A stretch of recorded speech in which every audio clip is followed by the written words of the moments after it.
반갑습니다. 23일 금요일 새벽 하나님께 올려드립니다. 찬양이 언제나 넘치면 함께 찬양 부르십니다.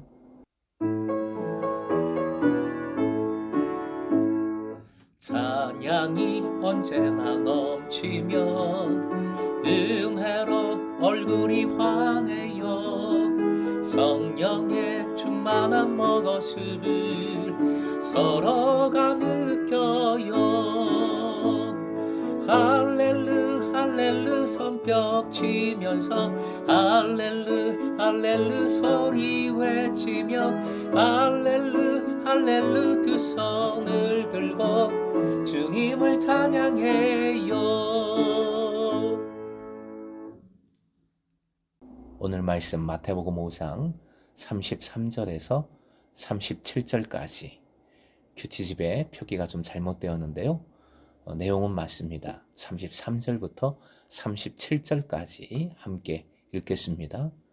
또 옛사람에게 말한 바 헛맹세를 하지 말고 내 맹세한 것을 주께 지키라 하였다는 것을 너희가 들었으나 나는 너희에게 이르노니 도무지 맹세하지 말지니 하늘로도 하지 말라 이는 하나님의 보좌임이요 땅으로도 하지 말라 이는 하나님의 발등상임이요 예루살렘으로도 하지 말라 이는 큰 임금의 성임이요 내 머리로도 하지 말라 이는 내가 한터럭도 희고 검게 할 수 없음이라. 오직 너희 말은 옳다 옳다 아니라 아니라 하라. 이에서 지나는 것은 악으로부터 나느니라.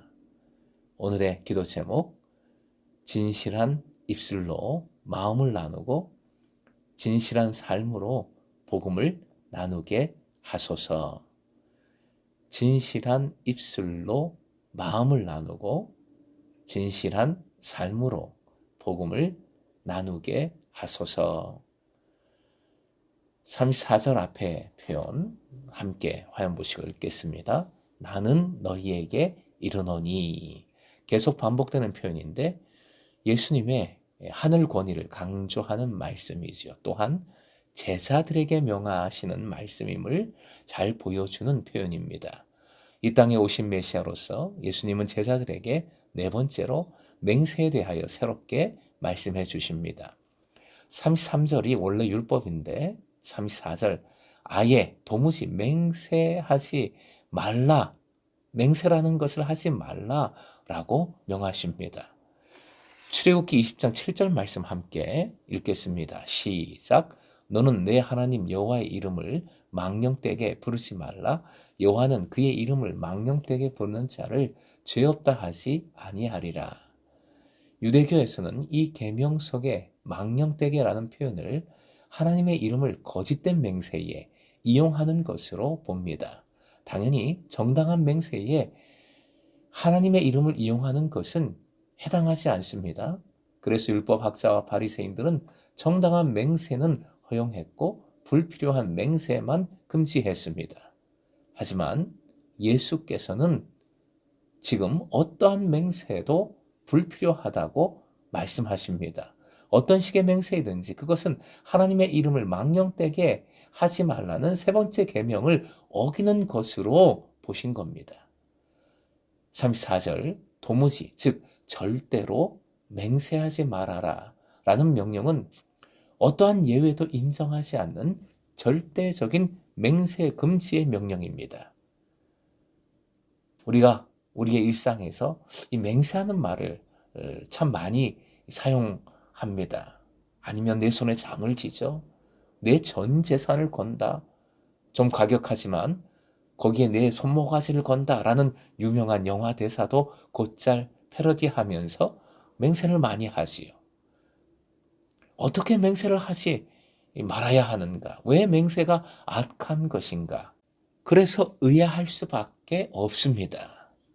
예수께서 맹세하지 말라, 절대로 맹세하지 말라 명하신 이유는 바로 여기에 있습니다. 즉 어떤 말이나 주장이 맹세를 통하여 그 진실성이 보장되어야 한다면 그 말이나 주장의 진실성은 이미 오염되고 상처를 입은 것이기 때문입니다.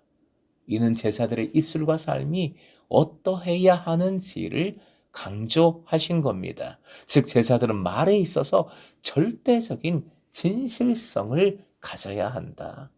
제자들은 어떠한 맹세도 필요 없을 만큼 그렇게 온전히 진실되어야 한다라고 말씀하시는 겁니다. 왜 제자들은 절대로 맹세를 해서는 안 되는지 그 이유를 4개의 부정적인 문장으로 표현하십니다. 첫째, 하늘로도 하지 말라. 하늘은 하나님의 별칭입니다. 그러므로 내가 하늘을 두고 맹세하면 이는 곧 영원한 왕이신 하나님의 이름으로 맹세하는 것이며 그래서 하나님의 이름을 더럽히는 것이 됩니다. 둘째, 땅으로도 하지 말라. 땅은 하나님의 발등상이기 때문이라 하십니다. 그러므로 땅을 두고 맹세하는 것도 하나님의 이름으로 맹세하는 것입니다.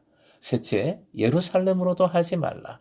예루살렘은 큰 임금의 성, 즉 하나님께서 거하시는 금성이라는 것이지요.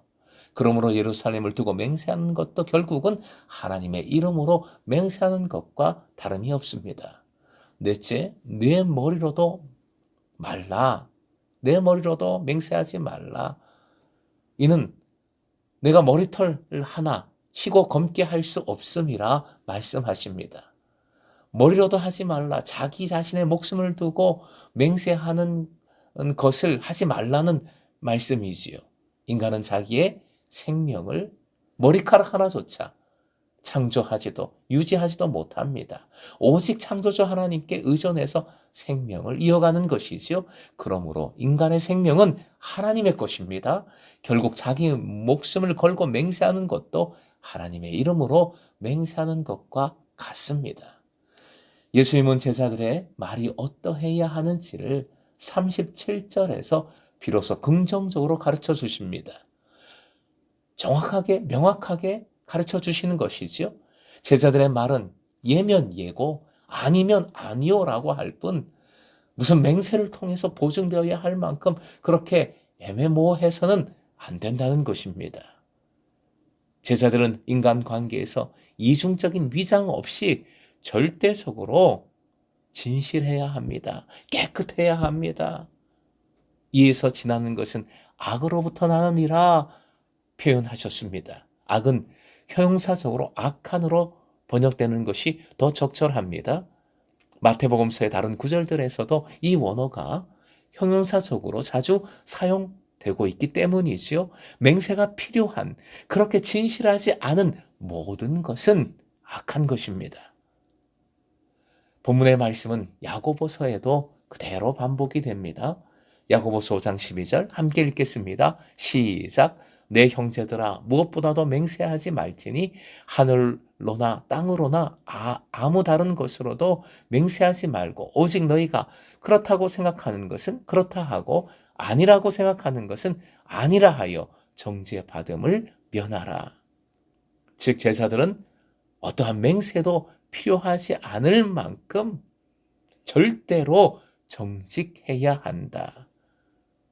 겉과 속이 동일해야 된다. 깨끗해야 된다. 클리어해야 된다. 라는 말씀이지요.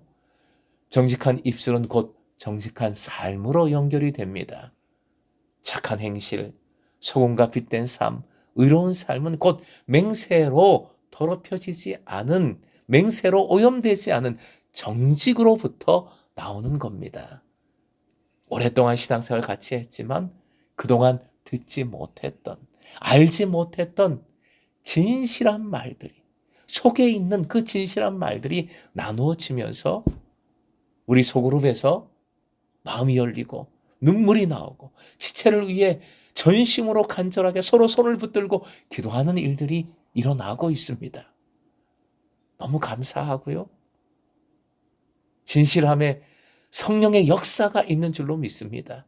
진실함에 공동체의 굳건함이 있습니다.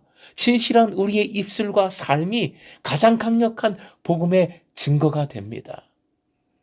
금성의 오랜 역사가 진실한 마음이 나눠지는 가운데 하나님의 새로운 역사로 계속 이어지길, 진실함 속에서 우리가 부끄러움도 많고 진실하게 참 어려운 우리의 여러 가지 한계가 있지만 오늘 말씀 기억하고 주님 의지하는 가운데 성령님께서 힘 주실 줄 믿습니다. 이 진실한 입술, 진실한 삶을 살아감으로 오히려 금성의 제자 한 분 한 분이 행복할 수 있기를, 하늘의 삶을, 기쁨을 누리실 수 있기를 주님의 이름으로 축원드립니다.